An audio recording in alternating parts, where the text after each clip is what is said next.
Ever wondered how much a single mistake can really cost? In everyday life, maybe a couple of $100. In business, thousands. But in Hollywood, one misstep can set you back hundreds of millions of dollars and potentially sink an entire studio.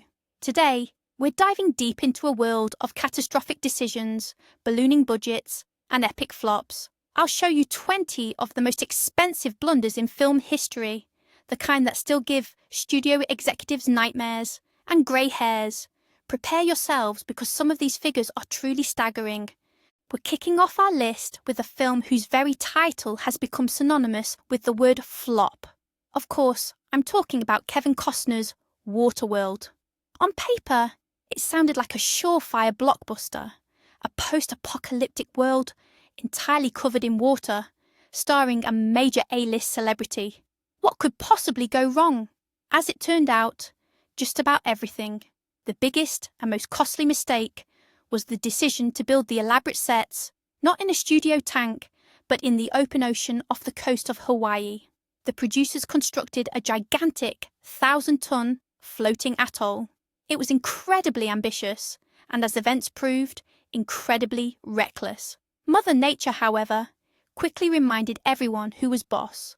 A powerful hurricane slammed into the set, quite literally sinking the multi-million-dollar structure. It had to be salvaged from the seabed and painstakingly rebuilt. This alone cost millions more and halted production for weeks. Actors battled severe seasickness, and the original $100 million budget ballooned to an unthinkable $175 million. Waterworld served as a brutal lesson for Hollywood. Never try to outsmart the ocean. It will always win, and all you'll do is lose a boatload of money. If Waterworld was a harsh lesson, our next film delivered a death blow to an entire studio. Enter Cutthroat Island. This movie flopped so spectacularly, it was officially recognised by Guinness World Records as the biggest box office bomb in history. And that's no exaggeration. Carolco Pictures, the studio that gave us Terminator 2 and Rambo, decided to pour nearly $100 million into this pirate action film. They built full-size ships and spared no expense on special effects. But trouble brewed right from the start. Michael Douglas was slated for the lead male role, but he abandoned the project. After that, dozens of other actors turned down the film. Ultimately, director Rennie Harlin cast his wife, Gina Davis, in the lead. A risky move. Audiences simply didn't flock to theatres. With a budget of nearly $100 million, the film only managed to gross $10 million in the US. The losses were so colossal that Carolco Pictures declared bankruptcy. Cutthroat Island didn't just fail. It single-handedly sank the pirate genre for an entire decade, until Captain Jack Sparrow brought it back to swashbuckling glory. Now let's journey back to the golden age of Hollywood, where the blunders were as monumental as the films themselves. We're talking about a project that became a byword for production hell and nearly sank one of the greatest studios. Of course, it's 1963's Cleopatra, starring the incomparable Elizabeth Taylor.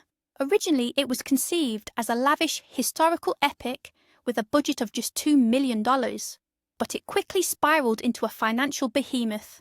First off, there was Elizabeth Taylor. She became the first actress in history to command a $1 million salary, but that was only the beginning. Filming began in London, where terrible weather and Taylor's frequent illnesses brought production to a near standstill. Ultimately, a fateful decision was made to scrap everything and relocate to sunny Rome. This meant that all the colossal sets, elaborate costumes, and vast props had to be built from scratch again. The sheer scale was breathtaking. Dozens of ships were constructed, and entire streets of ancient Rome were recreated. The initial $2 million budget eventually swelled to $44 million. Adjusted for inflation, that's roughly $400 million today. The film nearly bankrupted 20th Century Fox, forcing the studio to sell off assets just to stay afloat. Let's dive into the world of fantasy, where one of Japan's most famous legends became one of Hollywood's most expensive misfires. We're talking about the film 47 Ronin, starring Keanu Reeves. The core issue with this movie was Universal Pictures' inability to decide, right up until the very end, what kind of story they were actually telling. Was it a tale of honour, loyalty and revenge, or a fantasy action epic filled with dragons and witches? They tried to blend it all together, and it was a disaster. Director Carl Rinch initially had a much darker and more authentic vision for the film. However, the studio feared it would be too Japanese for a global audience. That's when production hell began. Endless reshoots, a change in editor and constant producer interference plagued the project. Keanu Reeves's role, originally secondary, was artificially inflated to become the lead. More special effects, more magic, and an unnecessary love interest were added. Each of these changes came at an astronomical cost. The already substantial budget eventually ballooned to $225 million. The end result was a film that pleased no one. It was too strange for Western audiences and not authentic enough for the East. This stands as a prime example of how trying to please everyone often leads to pleasing no one at all. Sometimes the most expensive mistake a studio can make is the very idea for a movie. Imagine a light, funny, family-friendly comedy.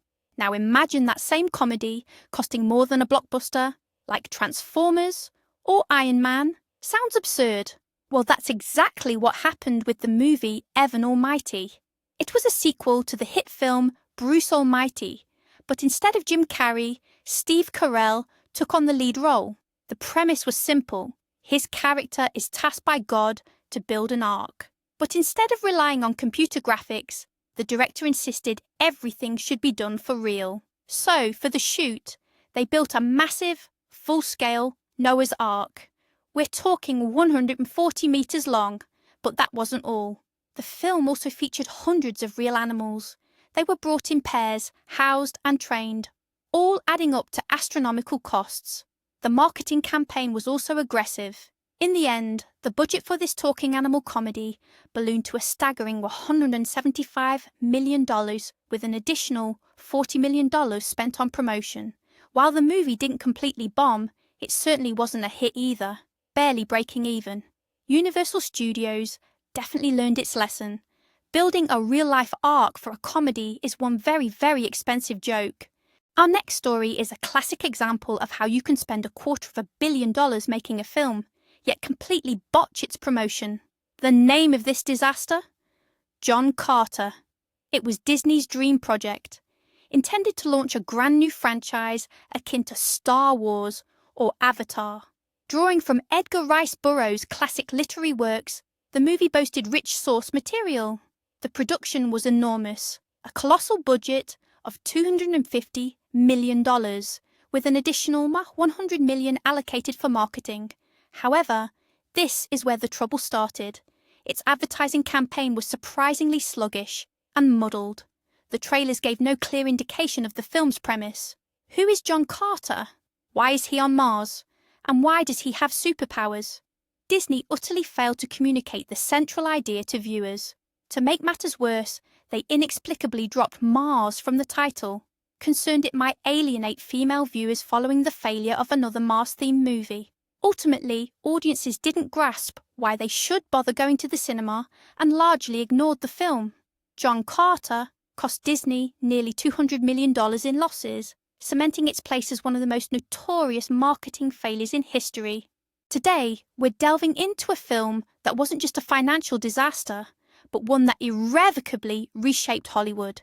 Its very name became a byword for directorial excess and studio short-sightedness.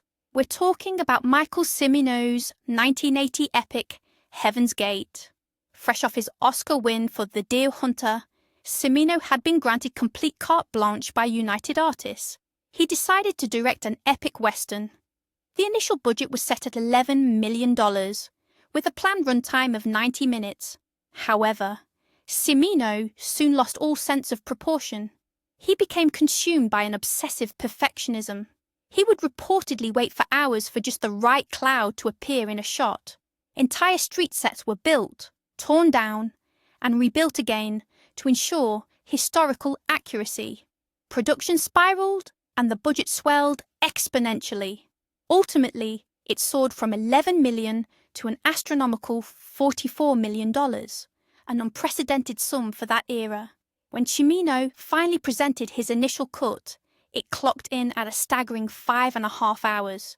The studio was aghast. The film was drastically cut, but it was too little, too late. Critics savaged it, and audiences stayed away in droves. Its total box office earnings amounted to a paltry $3 million. Heaven's Gate didn't just incur losses. It utterly bankrupted the legendary United Artists Studio. This catastrophic failure led to a fundamental shift in Hollywood, with studios no longer granting directors absolute creative freedom. Imagine creating one of the world's most popular video game franchises. Then you decide to push boundaries by producing a full-length animated film, aiming to blow everyone away with its groundbreaking technology. You invest a staggering $137 million and 4 years of intensive work, only for your ambitious project to spectacularly fail, ultimately leading to the closure of your entire film division. This, unfortunately, was the fate of the film Final Fantasy: The Spirits Within.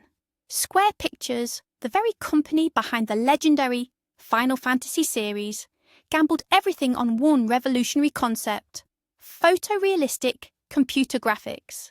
Their goal was to create animation so lifelike it would be indistinguishable from live-action footage. And from a purely technical standpoint, they absolutely delivered. The characters boasted incredible detail. Their hair and skin appeared remarkably real. For 2001, this was nothing short of a monumental breakthrough. However, in their relentless pursuit of visual perfection, the creators overlooked the most crucial element: a compelling story. The narrative itself proved convoluted, slow-paced, and overly philosophical for a mainstream audience. Fans of the games couldn't recognize their beloved universe, while general audiences were simply left confused. The outcome was disastrous. The film only managed to gross a mere $85 million worldwide, failing to even recoup its massive production budget. What was intended as a technological revolution ultimately became a financial catastrophe. Sometimes, a film's troubles start long before the cameras even begin to roll. Our next story delves into the action-adventure film Sahara, a production so riddled with scandal and drama. It played out more like a high-stakes thriller itself. Starring Matthew McConaughey, the movie was intended to kick off a new Indiana Jones-style franchise. Instead, it became a massive headache for everyone involved. Right from the start, things went awry. The script, for instance, underwent more than 10 rewrites. But the real troubles truly began during principal photography in Morocco, where the budget spiraled out of control. For instance, one scene required a helicopter crash. Instead of using a cheap miniature or CGI, the production team actually bought a decommissioned helicopter and staged a real crash, a stunt that reportedly cost them a hefty sum. But perhaps the most outrageous part of this story involved the lawsuits. Producers accused the Moroccan government of allegedly embezzling some of the film's budget, and the author of the original book also sued the studio, claiming he wasn't given adequate creative control over the project. These protracted legal battles dragged on for years, costing millions of dollars. Ultimately, despite its whopping $160 million budget, the film ended up losing the studio over $100 million. Sahara became a stark example of how behind-the-scenes battles can utterly sink even the most promising blockbuster. Even Hollywood's brightest stars aren't immune to catastrophic flops. In the early 2000s, Eddie Murphy was on top of the world, a box office king of comedy. Every movie he touched seemed destined for success. Then came The Adventures of Pluto Nash. The movie itself was a legendary production nightmare. Filming began way back in 2000, but the final product was so abysmal that Warner Brothers simply shelved it. It sat on the shelf for 2 agonizing years. Producers were at a complete loss. They tried re-editing it, held multiple test screenings where audiences absolutely tore it to shreds. Finally, resigned to the inevitable, the studio quietly released it in August 2002 with virtually no promotion, hoping it would simply disappear unnoticed. But everyone noticed. Critics universally panned it as one of the worst films ever made. The jokes fell flat, the plot was nonsensical, and the special effects looked laughably outdated. Against a staggering $100 million budget, the film grossed a dismal $7 million worldwide. This wasn't just a flop. It was one of the most catastrophic financial losses in cinematic history. Warner Brothers alone lost over $90 million. The Adventures of Pluto Nash became a significant blemish on Eddie Murphy's career and a lasting reminder that even a superstar's name can't save a truly terrible film. Sometimes, in their relentless pursuit of technological advancements, studios can lose sight of what truly matters, the heart of storytelling. Our next example of this comes from Disney, the animated film Mars Needs Moms. This project stands as a prime example of how cutting-edge, yet ultimately flawed technology can completely undermine a movie. Robert Zemeckis' studio, Image Movers Digital, had bet heavily on motion capture technology. They had previously used it in films like The Polar Express and A Christmas Carol. Their goal was to achieve the utmost realism in their animated characters. However, this very ambition proved to be their biggest misstep. The characters in Mars Needs Moms ended up looking genuinely unsettling. Their eyes were lifeless and their movements felt unnatural. They fell squarely into the uncanny valley, a phenomenon where something appears almost but not quite human, causing feelings of unease and repulsion in the viewer. The very children the film was made for were genuinely frightened by these characters. Parents were perplexed. Disney poured $150 million into its production, but audiences simply stayed away. Worldwide, the film barely scraped together $40 million. This failure was so catastrophic that Disney promptly shut down Image Movers Digital. Mars Needs Moms served as a very expensive lesson. Technology should always enhance the story, not terrify its intended audience. What happens when a studio tries to replicate a winning formula, but takes an entirely different route? You get The Lone Ranger. After the phenomenal success of the Pirates of the Caribbean franchise, Disney thought they'd struck gold. The recipe seemed simple. Bring back director Gore Verbinski, producer Jerry Bruckheimer, and of course, Johnny Depp in an eccentric role. The only catch, instead of a pirate, he'd be a Native American. The problem was, The Lone Ranger was a classic Western, a character from old radio serials. The creative team, however, decided to transform it into the same kind of wild spectacle as pirates. This led to the budget ballooning to an astonishing $250 million. They built entire full-scale train tracks and trains just to blow them up spectacularly. But audiences didn't buy it. Johnny Depp's portrayal of Tonto too closely resembled Captain Jack Sparrow and felt derivative. The Western genre itself hadn't been widely popular for years. Ultimately, despite its massive scale and special effects, the film failed to captivate audiences. It grossed a theatrical amount comparable to its production budget, but factoring in marketing costs, it resulted in a nearly $200 million loss for Disney. It was another expensive reminder that a successful formula can't always be replicated. Our next example perfectly illustrates a crucial truth. Even the most brilliant concept can fall flat without a compelling story to back it up. Let's talk about the 2005 film Stealth. On the surface, the premise was fantastic. A state-of-the-art fighter jet, equipped with artificial intelligence, goes rogue. It was essentially the Terminator in the sky. This certainly sounded like the perfect formula for a high-octane thriller. Columbia Pictures clearly thought so too, greenlighting a massive $135 million budget for its production. That money was poured into spectacular aerial combat sequences, cutting-edge visual effects, and intricate set designs. They even built a full-scale replica of the futuristic jet. Visually, the film was breathtaking. However, there was one glaring issue: the screenplay. It was utterly cliché and incredibly predictable. The dialogue was flat, the characters were paper-thin, and you could see every plot twist coming from a mile away. Audiences quickly realised that beneath the beautiful packaging lay an empty shell. The film offered nothing new or engaging beyond its spectacular flight sequences. Consequently, audiences largely skipped this action thriller. Despite its enormous budget, Stealth limped to a global box office total of just $76 million, cementing its place as one of the year's most notorious flops, and a clear message to producers. Eye-popping visuals aren't enough to guarantee success. Sometimes, the biggest mistake a studio makes isn't a lack of vision, but sheer cowardice. This very fear is what ultimately doomed a film that had the potential to become a magnificent new fantasy franchise. I'm referring to The Golden Compass, the big screen adaptation of the first book in Philip Pullman's His Dark Materials series. The source material was nothing short of brilliant. A complex, multi-layered world delving into profound philosophical and religious themes, brought to life by vivid characters. It had all the ingredients to be the next Lord of the Rings.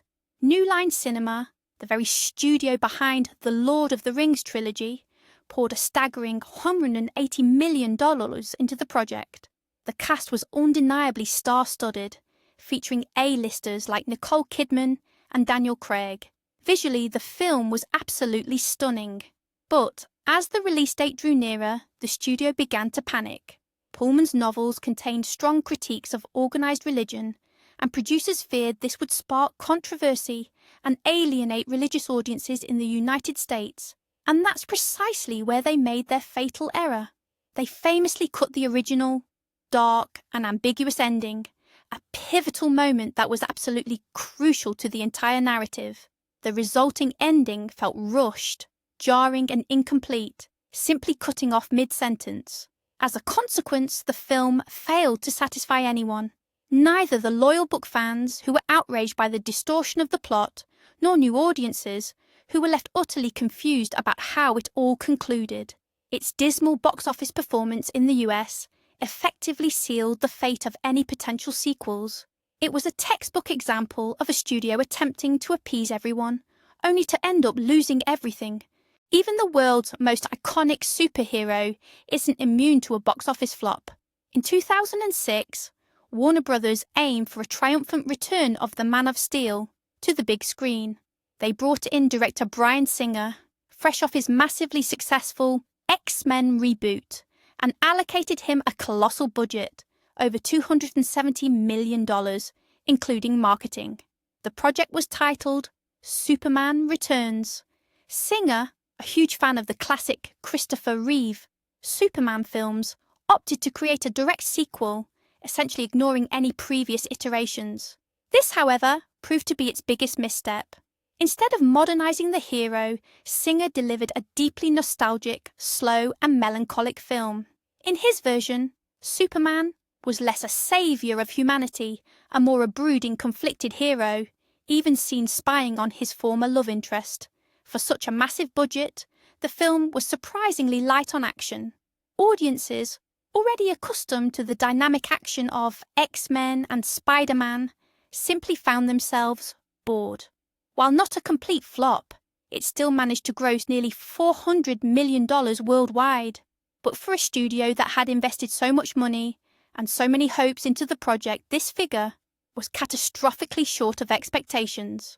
Superman Returns failed to generate the expected profit, and all plans for a sequel were quietly shelved. It was an expensive lesson that sometimes, even for Superman, you can't just live in the past. Our next film is a prime example of how production hell can drag on for years, ultimately burying a project under the weight of its own problems. Get ready for The 13th Warrior, starring Antonio Banderas. Originally titled Eaters of the Dead, the film was helmed by none other than John McTiernan, the director behind classics like Die Hard and Predator. So what could possibly go wrong? Problems arose after initial test screenings. Audiences panned the film, branding it boring and overly long. Even Michael Crichton, the acclaimed author of the source material, was reportedly furious with the cut. The studio, in a panic, decided to overhaul everything. They fired the original composer and brought in a new one. Crucially, they sidelined director McTiernan and brought in Crichton himself to personally oversee extensive reshoots. The film was re-edited beyond recognition. Entire plot lines were scrapped, new characters introduced, and the narrative's tone completely altered. Naturally, all these changes ballooned the production costs. The initial $85 million budget eventually soared to an astonishing $160 million. The film languished on the shelf for so long, undergoing title and release date changes, that by the time it finally limped into theatres in 1999, it was largely forgotten. The marketing campaign was lackluster, and The 13th Warrior ultimately bombed at the box office, becoming yet another casualty of studio panic and meddling. Sometimes a mistake is so glaring, you have to wonder how an entire team of producers could have possibly overlooked it. Let's flash back to 2019 and the musical Cats, a film that became an internet meme and a notorious example of special effects gone wrong, even before it hit theatres. Oscar-winning director Tom Hooper set out to adapt the iconic Broadway musical, but rather than relying on traditional makeup and costumes, he placed his bets on digital fur technology. The concept was to superimpose computer-generated cat fur onto the bodies of live actors. The result was, well, nightmarish. What emerged were grotesque human-cat hybrids that looked both unnatural and deeply unsettling. They had once again stumbled deep into the uncanny valley. When the first trailer dropped, the internet collectively erupted in a mix of laughter and pure horror. But with Universal Studios having already poured nearly $100 million into production, there was no turning back. The film was released, and it promptly flopped spectacularly at the box office. But the most astonishing and perhaps unprecedented thing happened after the film's premiere. The studio actually admitted the special effects weren't finished, and in an unprecedented move, urgently sent out an updated version of the film with improved graphics to theatres. Such a move was absolutely unheard of in cinema history. But alas, it was too little, too late. Cats solidified its place as one of the most infamous and bizarre cinematic disasters in recent memory. Let's talk about a mistake born from panic, fear, and heavy-handed studio interference. The 2017 Justice League stands as a grim monument to how a nearly finished film can be utterly dismantled in a desperate attempt to ape a competitor's success. Originally, the film was helmed by Zack Snyder, the visionary director behind Man of Steel and Batman v Superman. He crafted a dark, epic, and cohesive narrative. However, after a personal tragedy, Snyder stepped away from the project during post-production. That's when Warner Brothers, rattled by the mixed reception of previous DC films and envious of the light-hearted, blockbuster success of Marvel, decided to pivot dramatically. They brought in Joss Whedon, director of The Avengers, tasking him with making the film lighter and funnier. Extensive reshoots commenced, reportedly costing around $25 million. The script was heavily rewritten, peppered with out-of-place jokes, and entire plot lines were unceremoniously axed. But the most notorious issue became Henry Cavill's mustache. The actor was simultaneously filming Mission Impossible, Fallout, and was contractually obligated not to shave it. Consequently, the studio was forced to digitally remove the moustache in every single scene featuring Superman. The result was disastrous, spawning countless memes. What ultimately hit theatres was a Frankenstein's monster, clumsily stitched together from two fundamentally different visions.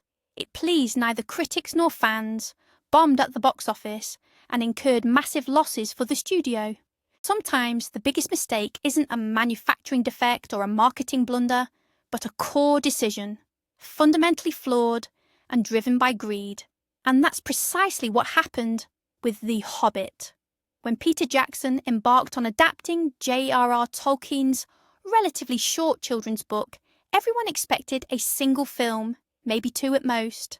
However, Warner Brothers, still riding high on the multi-billion-dollar success of The Lord of the Rings, saw an opportunity to milk the franchise for all it was worth.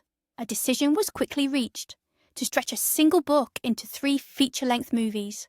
Creatively, this decision proved catastrophic. To inflate a straightforward narrative into 9 hours of screen time, screenwriters were forced to invent entirely new plot lines, introduce characters absent from the original novel, and bloat every scene to an almost absurd degree. The narrative lost its original charm and brevity, transforming instead into an overlong, special effects laden spectacle. Financially, the gamble paid off. The trilogy ultimately grossed nearly $3 billion worldwide. But at what cost? The combined production budget for all three films ballooned to a staggering $745 million, making it one of the most expensive film trilogies in history. And while technically not a box office flop, many fans and critics widely regard this decision as a monumental creative misstep, one that sacrificed the very soul of the story for the sake of additional profit. And this is where we see that classic Hollywood twist. Michael Cimino's Heaven's Gate, which we discussed, became the ultimate cautionary tale of how a director's unchecked ambition can cripple a studio. It was an unmitigated disaster that fundamentally changed the game in Hollywood, forcing producers to exert much tighter control over creative talent. But what about Titanic, a film everyone predicted would sink? It not only defied expectations, but shattered every box office record, becoming the highest-grossing film in history at the time, and sweeping up 11 Academy Awards. James Cameron proved that sometimes colossal risk can lead to colossal triumph. These two films represent two sides of the same coin. One illustrates how a multi-hundred-million-dollar misstep can spell the end, while the other shows how that same kind of gamble can spark a legendary beginning. As you can see, the world of big-budget filmmaking is a minefield where every step can lead to either incredible success or financial ruin. Massive budgets don't guarantee audience love, and sometimes the most doomed on paper idea turns into an all-time classic. Thanks for watching this video to the end. If you enjoyed this peek behind the curtains of Hollywood, please hit that like button and subscribe to the channel so you don't miss our next episodes. Now, a question for you. Which of these supposed flops do you actually think is a good film? Or perhaps I missed a major cinematic catastrophe? Share your thoughts in the comments below. I'm really looking forward to reading them. To truly grasp the scale of these cinematic tragedies, it's important to understand that a film's budget isn't just about the shooting. It also includes marketing, which can sometimes cost as much as the production itself. When a film bombs, a studio loses not just its investment, but also its reputation.